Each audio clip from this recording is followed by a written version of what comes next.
நீதிமொழிகள் 1ஆம் அதிகாரம். தாவீதின் குமாரனும் இஸ்ரவேலின் ராஜாவுமாகிய சாலொமோனின் நீதிமொழிகள்.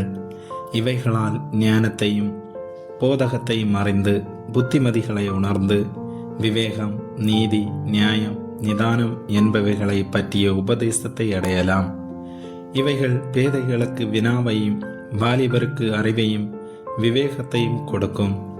புத்திமான் இவைகளை கேட்டு அறிவில் தேறுவான். விவேகி நல்ல ஆலோசனைகளை அடைந்து நீதிமொழியையும் அதன் அர்த்தத்தையும் ஞானிகளின் வாக்கியங்களையும் அவர்கள் உரைத்த புதைப்பொருட்களையும் அறிந்து கொள்வான். கர்த்தருக்கு பயப்படுதலே ஞானத்தின் ஆரம்பம். மூடர் ஞானத்தையும் போதகத்தையும் அசட்டை பண்ணுகிறார்கள். என் மகனே, உன் தகப்பன் புத்தியை கேள், உன் தாயின் போதகத்தை தள்ளாதே. அவைகள் உன் சிரசுக்கு அலங்காரமான முடியும், உன் கழுத்துக்கு சரப்பணியுமாயிருக்கும். என் மகனே, பாவிகள் உனக்கு நயங்காட்டினாலும் நீ சம்மதியாதே. எங்களோடு வா, இரத்தம் சிந்தும்படி நாம் பதிவிருந்து குற்றமற்றிருக்கிறவர்களை முகந்தாரமின்றி பிடிக்கும்படி ஒளிந்திருப்போம். பாதாளம் விளங்குவது போல் நாம் அவர்களை உயிரோடு விளங்குவோம். குழியில் இறங்குகிறவர்கள் விளங்கப்படுவது போல அவர்களை முழுமையும் விளங்குவோம். விலையுயர்ந்த சகலவித பொருட்களையும் கண்டடைவோம். கொள்ளை பொருளினால் நம்முடைய வீடுகளை நிரப்புவோம்.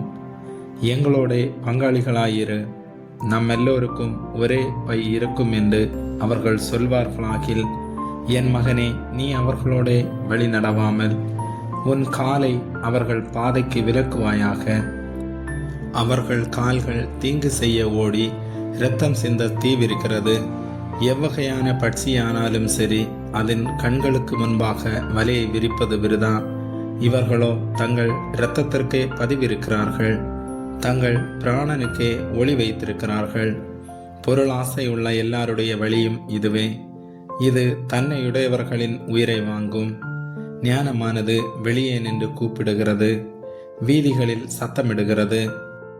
அது சந்தடியுள்ள தெருக்களின் சந்தியிலும் ஒலிமுக வாசலிலும் நின்று கூப்பிட்டு பட்டணத்தில் தன் வார்த்தைகளை வசனித்து சொல்லுகிறது.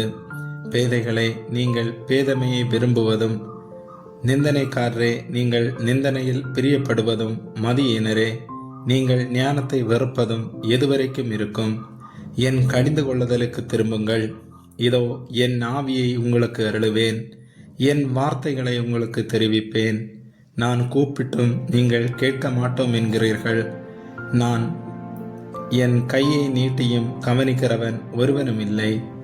என் ஆலோசனையெல்லாம் நீங்கள் தள்ளி என் கடிந்து கொள்ளுதலை வெறுத்தீர்கள். ஆகையால் நானும் உங்கள் ஆபத்து காலத்தில் நகைத்து நீங்கள் பயப்படும் காரியம் வரும்போது ஆகடியம் பண்ணுவேன். நீங்கள் பயப்படும் காரியம் புசல் வரும்போதும் ஆபத்து சூறாவளி போல் உங்களுக்கு நேரிடும் போதும் நெருக்கும் இடுக்கணும் உங்கள் மேல் வரும்போதும் ஆகடியம் பண்ணுவேன். அப்பொழுது அவர்கள் என்னை நோக்கி கூப்பிடுவார்கள், நான் மறு உத்தரவு கொடுக்க மாட்டேன். அவர்கள் அதிகாலையிலே என்னை தேடுவார்கள், என்னை காண மாட்டார்கள். அவர்கள் அறிவை வெறுத்தார்கள், கர்த்தருக்கு பயப்படுதலை தெரிந்து கொள்ளாமற் போனார்கள். என் ஆலோசனையை அவர்கள் விரும்பவில்லை, என் கடிந்து கொள்ளுதலை எல்லாம் அசட்டை பண்ணினார்கள். ஆகையால் அவர்கள் தங்கள் வழியின் பலனை புசிப்பார்கள், தங்கள் யோசனைகளினால் திருப்தி அடைவார்கள். பேதைகளின் மாறுபாடு அவர்களை கொல்லும், மூடரின் நிர்விசாரம் அவர்களை அழிக்கும். எனக்கு செவி கொடுக்கிறவன் எவனோ அவன் விக்கிரமின்றி வாசம் பண்ணி ஆபத்திற்கு பயப்படாமல் அமைதியாயிருப்பான். ஆமேன்.